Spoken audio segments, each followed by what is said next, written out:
Well, now we are back. That's how things are happening fast in the Alliance of the Sahel States. Now, let me tell you this. Across the continent, what's happening is that we often hear that leaders act without consulting their citizens, right? But what if, for once, the state and the people are speaking with one voice? You may guess about who I'm talking about.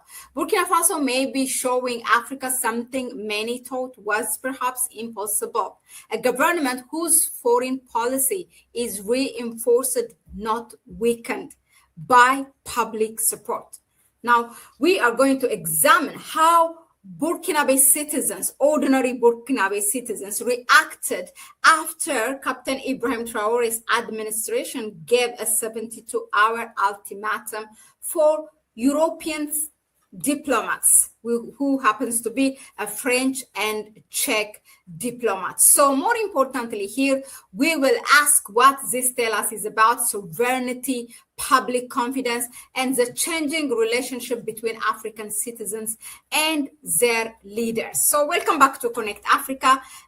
Then without further ado, I am going to go ahead and share the video with you. So this is, if you haven't perhaps tuned to our news hours earlier, a couple of hours earlier, what happened is that the Burkinabè government has gave ultimatum to European diplomats, a 72-hour diplomats, a French and Czech citizen, and so predictably international discussion focused on governments, embassies, and foreign relations. So, but there is another side of this story that deserves attention. How do ordinary Burkinabè citizens view this? Do they welcome it, or do they reject it? So let's see.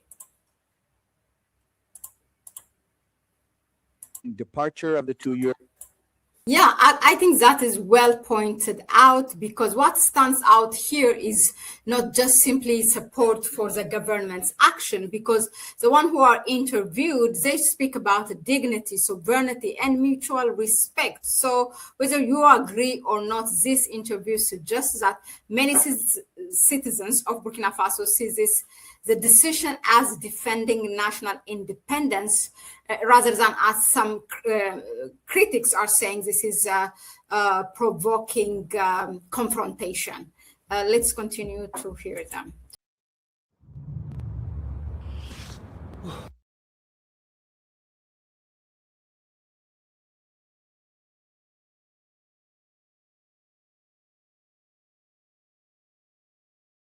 Yeah, so as you may have heard, on the streets of Ouagadougou, Burkinabè citizens are supporting their government. For me, what stands out, or why even this matters, is because, too often African politics is presented only through the presidents, ministers, or the military leaders, foreign governments, right? So, but governments derive their long-term strengths from not from the foreign policy, but also from something even more important, which is public legitimacy. When you're public, the nation that you are leading supports you.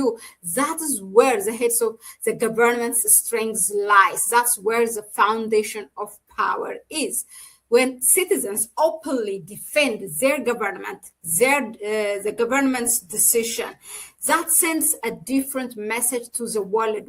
Whether the CNN, BBC criticize you or whatever, that makes you to stand strong when you have the public support. So this suggests that these policies are not perceived as just a preference of a political elite, but also something that reflects the broader public sentiment, that they really want to protect that sovereignty the government is doing in terms of security, in terms of economy, in terms of diplomacy, building the justice system, and building different institutions. So this is, how societies themselves understand sovereignty, meaning Burkinabè citizens, and they see it as a national interest. Well, that's a perspective that we often actually overlook it. To look at it from the Pan-African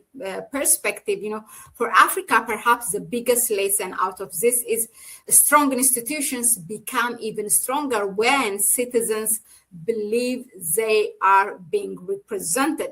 History shows that countries are often more resilient when government and citizens move in the same direction on issues they consider fundamental to national sovereignty. That's where the strength of a power is. So this does not mean every government decision should be unquestioned, but if it reflects the national interest of the people, then you get that kind of support. So health society require debate, accountability, and criticism. So when citizens voluntarily express confidence in their country's direction, it's worth paying attention and watching really if there are those who criticize the government and say, oh, okay, if the public is supporting, you have no other argument.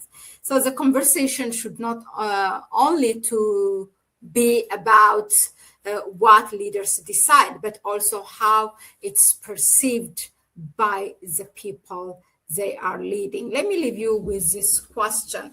Africa continues to redefine its place in the world, right? One question will become increasingly important, which is, can governments build foreign policies that genuinely reflect the aspiration of their people? Burkina Faso's latest development offer one perspective on that question, but I would like to hear from you for the rest.